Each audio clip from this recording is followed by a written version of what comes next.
이제 시장을 한번 분석해 보려고 하는데요. 뭐 그동안에 전쟁도 있었고 많은 이슈가 있었는데 다시 좀 투심이 강해지는 느낌이 좀 들거든요. 현재 시장은 좀 어떻게 분석을 하고 계세요? 현재 시장이요? 네. 현재 시장은 긍정적이죠. 그러니까 제가 지난 한 1년 동안 계속해서 코스피 지수의 우상향 가능성이 네. 있다. 왜냐하면요. 결국 다양한 매크로 변수들이 있습니다. 네. 매크로 변수들, 금리, 환율, 성장률 등등 물가 이런 것들은요. 지금 다 긍정적이진 않습니다. 왜냐? 전쟁이 터졌기 때문입니다. 그럼에도 불구하고 우리 지수가 거의 1년 넘게 네. 8,000피의 목전에 들어갔다는 것은 어떤 의미일까요? 그런 악재를 질려받고 우리의 상승 모멘텀, 즉 실적이 계속해서 좋아지고 있다는 것이죠. 네. 물론 실적이요. 우리 상장사의 3,000개 종목 중에서 일부 한 5개, 10개 이 종목들이 대부분 상장 기업들의 이익의 대부분을 가져가고 있습니다. 네. 즉 쏠림이 있다는 것이죠. 네. 그런데요. 그게 난이도가 높은 시장보다는 반대로 얘기하면 오히려 난이도가 좀 더 쉬운 시장일 수 있다. 돈을 버는 기업은 정해져 있고 많이 올랐다는 것은 가격이기 때문에 앞으로 보이는 변수, 가격보다는 네. 오히려 근본적인 펀더멘탈, 실적의 가시성을 보는 게 중요하다. 여전히 지금 시장은 강세장이라고 보고 있습니다. 아, 긍정적인 거 좋습니다. 그러면은 이번에 잠깐 조정 기간에 봤을 때 삼성전자 잠깐 조정하는 동안에 로봇, 현대차 많이 올랐거든요. 이쪽 로봇 사업으로는 어떻게 보세요? 현대차를 위시한 로봇이요.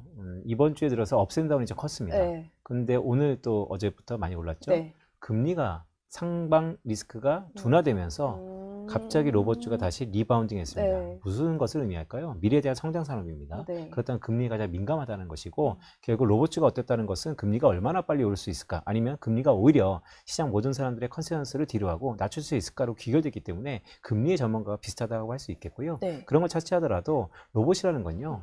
반도체 AI, 그 다음은 무엇일까라고 하면 좀 더 구현되는 AI, 피지컬 네. AI의 로봇이 있고요. 앞에 말씀드렸던 우주 양자, 다 넥스트 주도주 중에 하나입니다. 네. 그렇다면 저는 로봇도 차세대, 피지컬 AI로서 충분히 각광받을 부분이다라는 말씀 드리면서 가장 이런 전망 속에서 우리가 아쉽거나 아니면 이거 하나는 좀 뭔가 2% 부족한데 라고 하는 것이 타이밍입니다.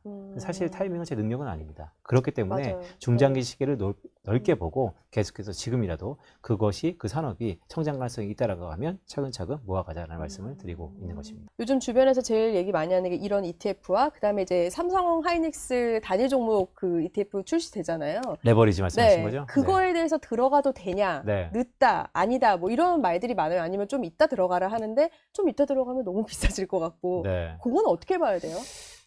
레버리지 상품은요, 일단 뭐 개인적인 취향이죠. 근데 그쵸. 레버리지 상품을 정확히 좀 알아야 되는데요. 레버리지 ETF가 아니고 레버리지 ETF 상품입니다. 네. 즉, 지금 제도를 보면요, 시가총액 10% 이상의 종목이 상당 기간 이어져야 된다. 그러면 지금 우리 거래소에서 전자와 닉스밖에 없습니다. 네. 그렇기 때문에 딱 두 종목으로 출시가 되는 것이고요. 이것이 지금의 시초가 대비 종가가 2배 간다고 해서 곱하기 2가 되는 게 아니고 1의 변동성에 대해서 곱하기 2입니다. 네. 그래서 뭔가 좀 약간 디테일하게 다른 점이 있다는 말씀드리고 자, 레버리지는 변동성을 좀 높일 겁니다. 네. 따라서 지금 이미 7,000P에서 8,000P로 넘어가는 그 기간이기 때문에 이전보다 시가총액이 상당히 커졌습니다. 분명히 변동성 요소이긴 합니다. 네. 그것을 충분히 인지하고 들어가자는 말씀을 드리고 단 제 입장에서는요. 결국 SK하이닉스의 2배짜리 레버리지는요. 거기에 언더라인 에셋, SK하이닉스가 훨씬 더 각광받지 않나라는 개인적인 생각도 갖고 있습니다. 그럼 마지막으로요. 6월 전략 좀 싸주세요. 6월 전략이요? 네. 네, 쏴달라고요? 네. 쏘세요. 알겠습니다. 자, 요철 구간이죠. 네. 이런 가파르게 올랐기 때문에 항상 부침은 있습니다. 네. 더구나 제가 모두에 말씀드렸던 것처럼 금융시장의 키워드가 실적에서 매크로로 바뀌고 있습니다. 그런데 매크로가 녹록지 않습니다. 네. 이란 전쟁 이후에 높아진 국제유가, 인플레이션, 또한 금리 인상에 대한 압력, 자 이런 것들이 뇌관인데요.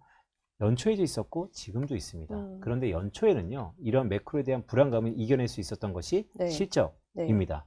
자, 2분기 실적은 7월 달부터 우리가 받아봅니다. 그렇다면 무슨 얘기일까요? 결국 매크로 이슈는 나빠진다 하더라도 네. 7월이 되면 다시 이런 뇌관을 실적 이슈가 덮으면서 우리 장을 이끌 것입니다. 그렇다면 6월에 공백기죠. 네. 여러분들의 선택입니다. 제가 봤을 때는요. 좀 더 한 단계 레벨업 될 수 있는 2보 전지를 위한 1보 호테라라고 볼 수도 있겠지만 지금 시간이 네. 오히려 좀 더 재정립하고 선택과 집중해서 또 다른 실적을 발표하는 모멘텀을 기대할 때가 아닌가라고 보고 있습니다. 갑자기 아까 답변으로 주셨던 포트폴리오 짜는 법을 조금 다시 돌이켜보면 될 것 같다는 생각이 들고요. 자, 방송 내내 여주사라고 이제 말씀 주셨는데 이유가 있죠?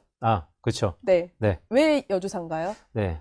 네, 화제의 베스트셀러죠. 네. 아, 화제인가요? 네. 저만 화제인데. 아, 아닙니다. 네. 제가 책을 하나 냈습니다. 네, 여주사, 네. 여전히 주도주를 사라. 이유가 있을까요? 이렇게 지으신 게? 그쵸. 아무래도 여주사라는 게 우리 시장을 지금까지 이끌었던 가장 네. 원동력이고, 그 중에서도 메모리 반도체, 저는 음. SK 하이닉스를 좋게 보고 있으니까요. 그런데 이 여주사 키워드가요, 네. 강세장은요, 주도주가 꺾이기 전까지 계속 갑니다. 음. 만약에 지금의 주도주가 10,000포인트다, 아니면 네. 9,000포인트다, 아니면 20,000포인트다. 그 끝은 우리가 알지 못한다 하더라도 네. 가장 그 중심에는 주도주, 여주사가 있을 거다라는 말씀을 드리기 음. 때문에 여전히 포트폴리오에서는 상당 부분 주도주를 사자라는 말씀도 조심스럽게 드리면서 좀 더 자세한 내용은 이 책에 있으니까요. 어우, 소개 잘하시네요. 그렇습니다. 아, 그러면 이 시장 자체가 조금 꺾인다 할 때는 이 네. 주도주가 꺾이는 게 특정 기간 길어지면 아, 좀 내려가는구나. 이렇게 봐도 되는 거예요? 너무 좋은 말씀입니다. 네. 이 강세장은 언제 끝날까요? 모르죠. 하지만 주도주가 꺾이면 강세장이 꺾인다라고 음. 할 수 있겠습니다. 그건 확실한 거군요. 맞습니다. 알겠습니다. 다시 한번 또 나와주세요. 갑자기요? 네. 알겠습니다. 마무리해야 됩니다. 알겠습니다. 빈센트님 함께 했습니다. 고맙습니다. 고맙습니다.